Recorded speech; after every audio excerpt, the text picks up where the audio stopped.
ainda de intranquilidade no Brasil, por causa especial da criatividade de alguns.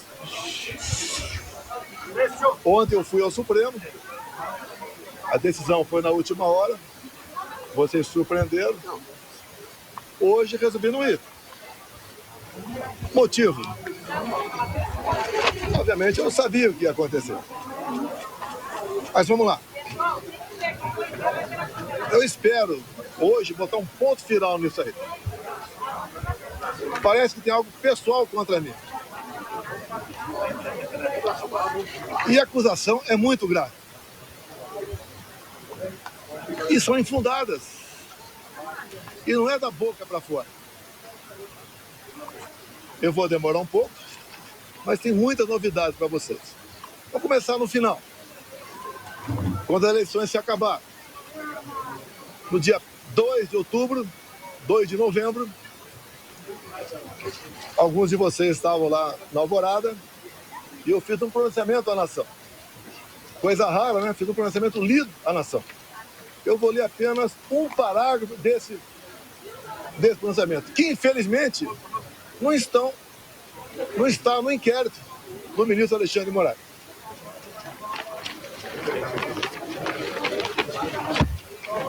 Lá, o terceiro parágrafo, bem curtinho.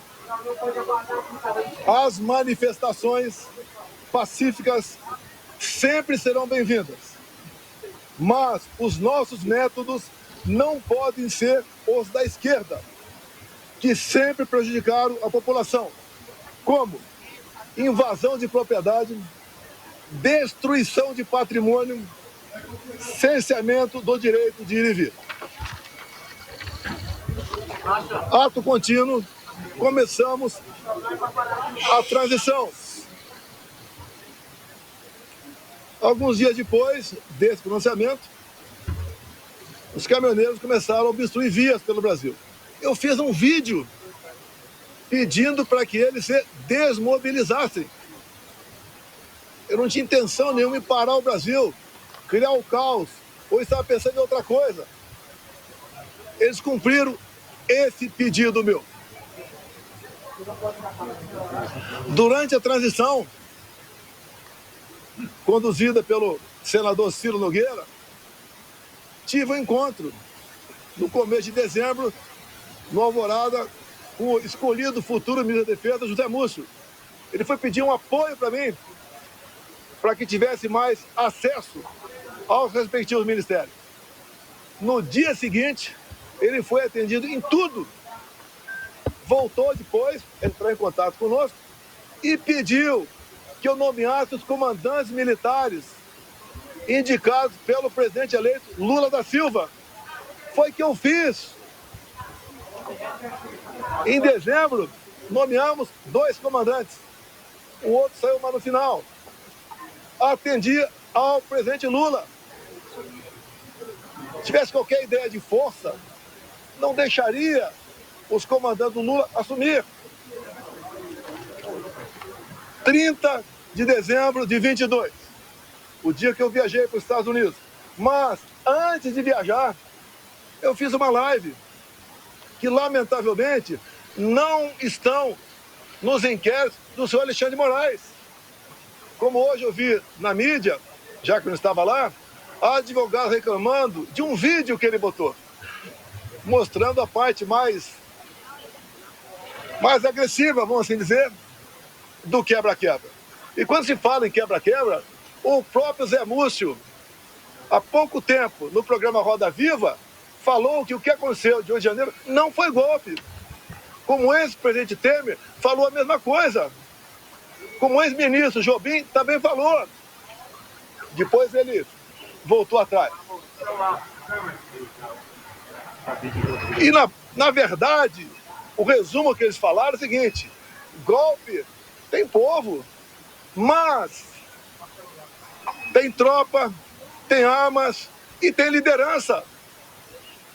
2 anos de investigação não descobriram quem, porventura, seria esse líder. Eu vi entre ontem e assisti hoje o senhor Alexandre de Moraes falar que 500 pessoas aproximadamente assinaram não persecução penal, um acordo. E ele disse, o senhor Alexandre Moraes, que no acordo essas pessoas admitiam que estavam indo para um golpe. 500 pessoas se programando para um golpe e ninguém sabia. Também, nesses depoimentos, esse acordo, ninguém cita o meu nome. 500 pessoas, ninguém cita o meu nome.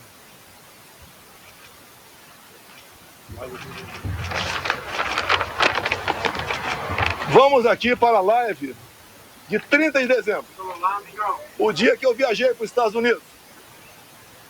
Um pedacinho bem curto aqui, mas lamentavelmente as imagens não estão no inquérito do Alexandre Moraes. Ele bota o que ele quer lá. Por isso, seus inquéritos são secretos ou confidenciais. Na live. E repito, em nenhum momento fui procurado para fazer nada de errado. Violentando, seja o que for, eu entendo que fiz a minha parte. Estou fazendo até agora a minha parte. Hoje são 30 de dezembro. Até hoje eu fiz a minha parte dentro das 4 linhas. Não vamos achar que o mundo vai acabar dia 1º de janeiro. Vamos pro tudo ou nada. Não! Não tem tudo ou nada. Inteligência. Mostrar que somos diferentes dos outros. Nós respeitamos as normas, as leis, a Constituição. Nós sabemos dar valor à liberdade. Talvez isso seja o de mais importante. Mas o pessoal deve perguntar, por que estado de defesa? Lá atrás foi discutido estado de sítio. Você deve se lembrar, na matéria do Gringão, que passou para a Folha de São Paulo, áudios. Um dos áudios dizia, carregue num 42. Eles estavam na dúvida do que me acusar. Estavam na dúvida. Ele achou naquele momento que era melhor falar que queria dar um golpe usando o artigo 142 da Constituição. E agora, entre ontem e hoje, palavras do ministro relator, ficou convencionado por ele, estado de defesa. E o decreto estava pronto para assinar. Seria então, se eu assinasse, o início do golpe. Segundo o ministro relator, configurou-se o golpe a partir desse momento. Mas, antes de hipotética assinatura de um decreto de estado de defesa, como está no artigo 136 da Constituição, o presidente da República tem que convocar os conselhos da República e da Defesa. Aí seria o primeiro passo. Não adianta botar um decreto na frente do presidente, estado de defesa, e assinar, está resolvido. Não convoquei os conselhos da República e da Defesa. Nem atos preparatórios houveram para isso. Se é que você trabalhar com o dispositivo constitucional, é sinal de golpe. Golpe não tem lei, não tem norma. Golpe tem conspiração com a imprensa, com o parlamento, setor do poder judiciário, setor da economia, fora do Brasil. Forças Armadas em primeiro lugar, sociedade, empresários, agricultores. Aí você começa a gestar um hipotético golpe. Nada disso houve. Agora, por que se comentou estado de defesa e estado de sítio? Para a gente desmontar de vez essa história de golpe em cima de um dispositivo constitucional. 2014, acabaram as eleições, Dilma ganhou de Aécio Neves. O que o PSDB fez? Contratou uma auditoria externa. Talvez para dar mais credibilidade ao parecer final. Conclusão, parecer final da auditoria externa contratada pela PSDB sobre eleições. As urnas são inauditáveis. Não sei eu que disse isso. Isso foi em 2015. Eleição de 2014. Desde 2012, eu já tinha ações dentro da Câmara dos Deputados pelo voto impresso. Antes de mim, Flávio Dino foi claro, dizendo que perdeu umas eleições por causa do voto eletrônico. Antes disso também, Carlos Lupe, do PDT, em inserções de programa eleitoral gratuito, ele disse: eleições sem voto impresso é fraude. E foi ele que entrou com uma ação contra mim no TSE. Outros 10, 12 falavam a mesma coisa. Eu não era sozinho, não estava sozinho na defesa do voto impresso. Eu não sou obrigado a acreditar, confiar num programador. Eu confio na máquina. Não sou obrigado a acreditar num programador. 2015, eu, deputado Jair Bolsonaro, aprovou uma emenda numa proposta de lei eleitoral, cujo relator era Rodrigo Maia, permitindo o voto impresso. A senhora Dilma Rousseff vetou. Foi derrubado o veto. Na Câmara, algo surreal. Até o PT votou para derrubar o veto. Ato contínuo. Fui convidado pelo ministro Supremo, Luiz Fux, a ir ao TSE. Chegando lá, encontrei o ministro Fux. Tratou muito bem, feliz. Ele me convidou para ir para lá.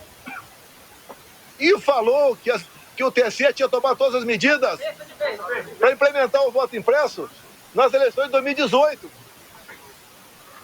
Ele falou: deputado, por falta de recurso, apenas 5% das sessões terão voto impresso. Eu falei: é uma excelente referência. É mais número de eleitores do que uma pesquisa. Eu só faço um pedido para o senhor: pulverize as urnas. Ele falou: já está programado, serão pulverizadas. O TSE começou a preparar. Tem um vídeo do ministro Gilmar Mendes, ministro Barroso, elogiando a nova urna eletrônica com a impressora do lado. Bem, poucos meses depois, por 8-3, o Supremo Tribunal Federal disse que a urna era inconstitucional. Essa ação foi proposta pela senhora Raquel Dodge, na época, chefe do MP. Porque a impressão do voto, segundo o Supremo, segundo o Supremo, a impressão do voto colocava em risco a segurança das eleições, o sigilo do voto. Esses foram os argumentos. Deixo claro que na Venezuela só foi possível detectar fraude o ano passado por causa do voto impresso. Foi a primeira vez que a Venezuela adotou o voto impresso. Por que a Venezuela fez isso? Já que o sistema eleitoral deles era exatamente igual ao nosso.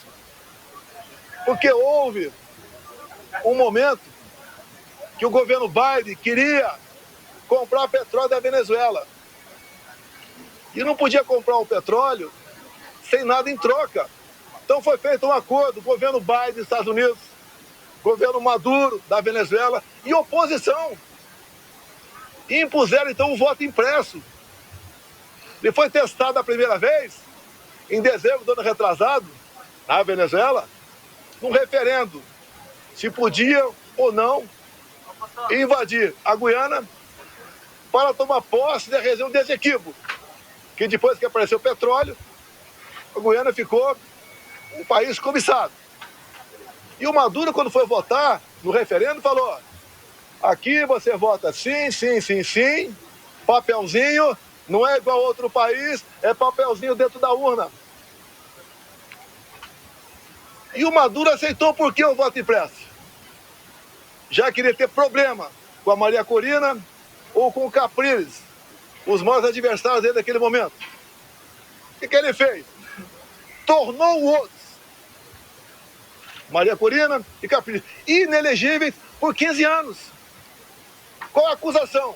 Atos antidemocráticos. Subiu no carro do som, e criticaram o governo Maduro.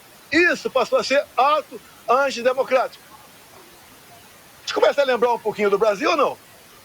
As duas oposições mais fortes, fora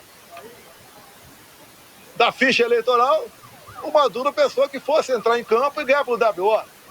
A Maria Corina organizou seu partido, organizou bases, fez movimento por toda a Venezuela, muito parecido com o meu aqui, onde a multidão ia atrás.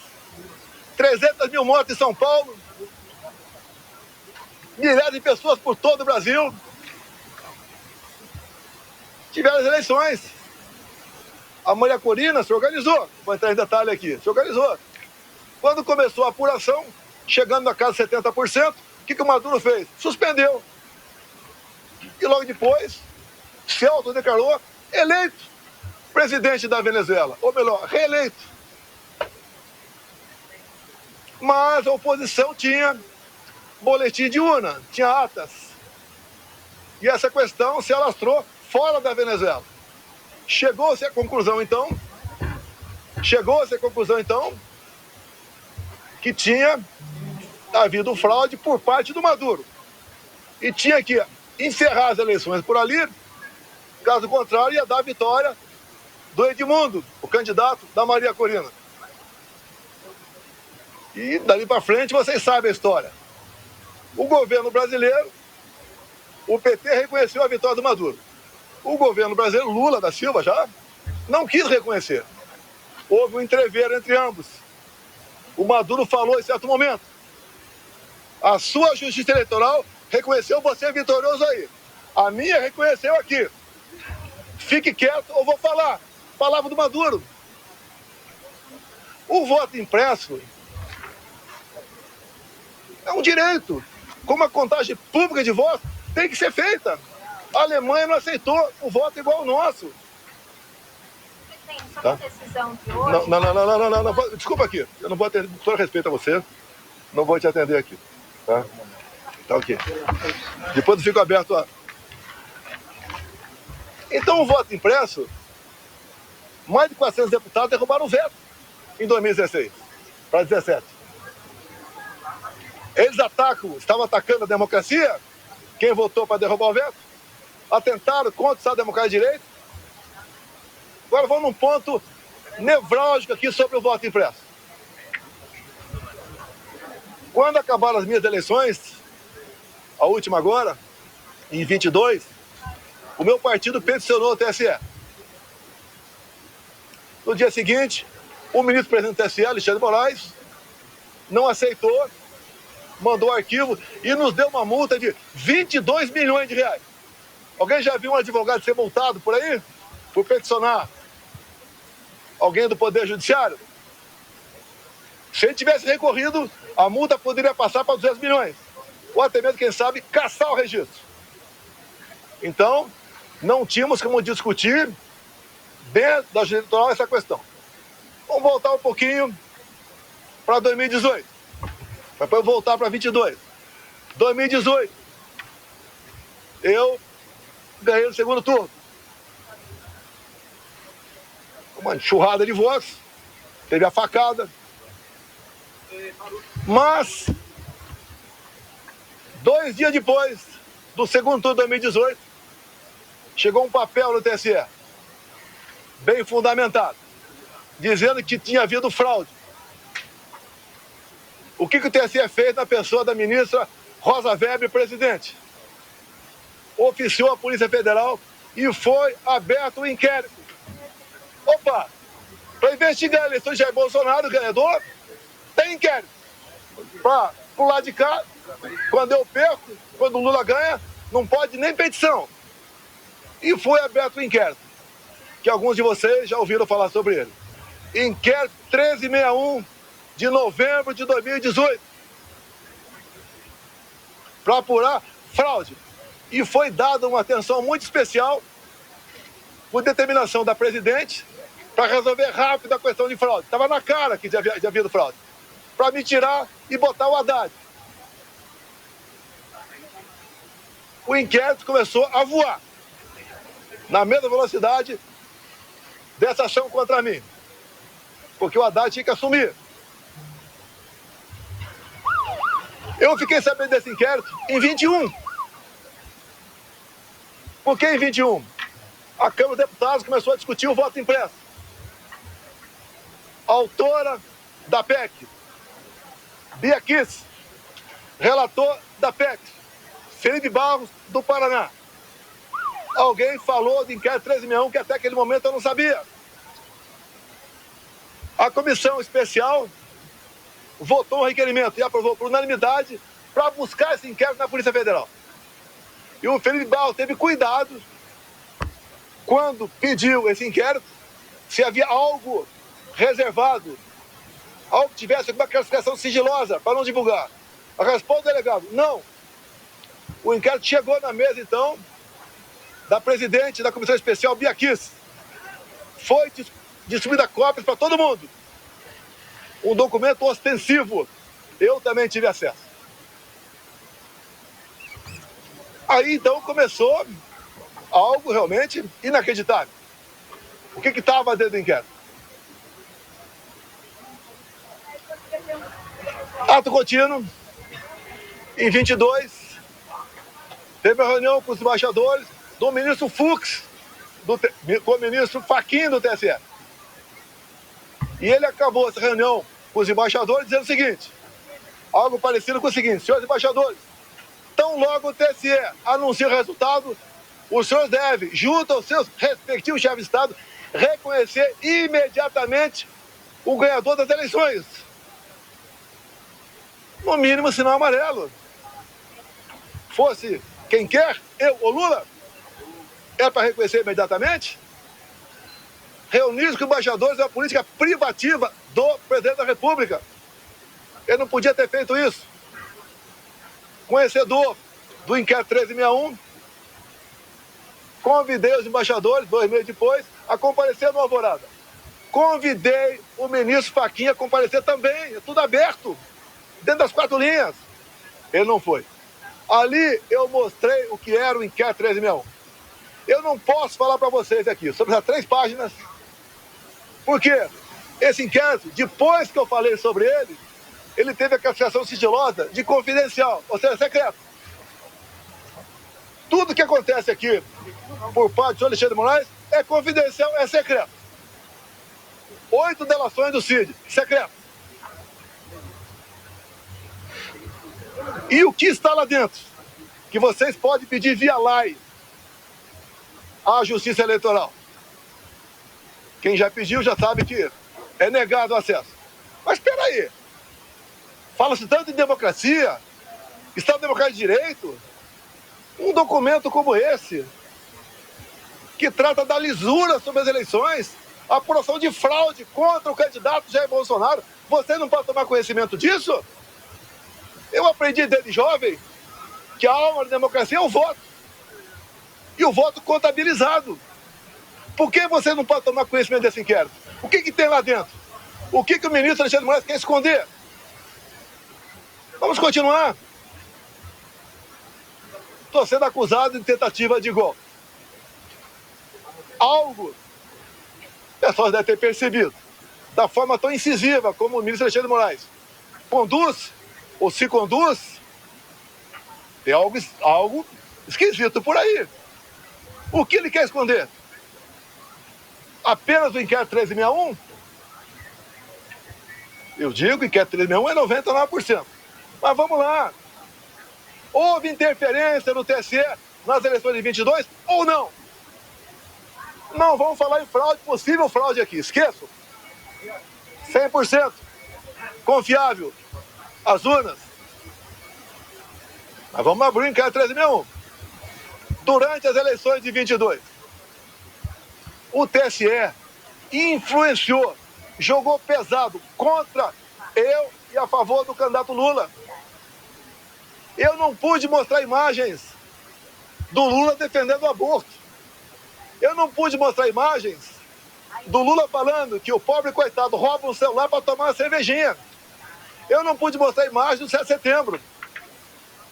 Imagens do enterro da Rainha Elizabeth. De parte do meu discurso na ONU.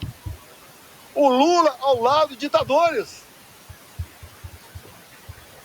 Eu não podia mostrar nada. Eu não pude mostrar a imagem do Lula com o gorro CPX na cabeça, que eu me reuni com embaixadores aqui. Ele foi no Morro do Alemão, se reuniu com líderes comunitários que só são eleitos com apoio do tráfico. Eu não pude mostrar nada. Na reta final, 1,5 milhão de inserções da rádio foram negados. Nordeste especial, a grande parte lá não apareceu. E como fomos reclamar, ainda fomos advertidos. Culpado a nós. Assim se comportou o sistema eleitoral. E mais ainda, mais grave, a diferença foram 2 milhões de votos. Estão no papel, 2 milhões de votos. O TSE fez uma campanha massiva para que jovens de 16, 17 anos retirassem seu título. Essa faixa etária, 75% vota na esquerda. Mais de 4 milhões de jovens retiraram o título. Só aí dá uma diferença a mais, ponto candidato, 2 milhões de votos. Mas uma lei eleitoral, para ter eficácia, ela tem que ser sancionada um ano antes das eleições. As resoluções, 6 meses antes, entre o primeiro e o segundo turno de 22, houve a resolução do TSE. Era para censurar. Até a ministra Carmen Lúcia falou o quê? Olha, eu sou contra a censura, mas um momento aqui é especialíssimo. Vou votar sim. E o Alexandre de Moraes aprovou uma resolução entre o primeiro e o segundo turno, proibida por lei, com mais força ainda. A Justiça Eleitoral foi para cima do pessoal da direita, desmonetizando páginas, derrubando páginas, prendendo gente. Fizeram barbaridade contra a minha pessoa. A Justiça Eleitoral se comportou corretamente, dado que eu falei aqui? Sim ou não? Eu que sou golpista? Eu que sou golpista? Esses 2 vídeos aqui estão nos autos do inquérito. Os advogados reclamaram de um vídeo que estava hoje, foi mostrado aqui no TSE. Eu sou o culpado. Repito, na delação do Cid, ele diz que, vamos partir do princípio, está tudo certo com a delação dele. Ele diz ali que ficou sabendo do 8 de janeiro, no dia 8 de janeiro. Já falei, estou repetindo, nos 500 acordos de não persecução penal, em nenhum deles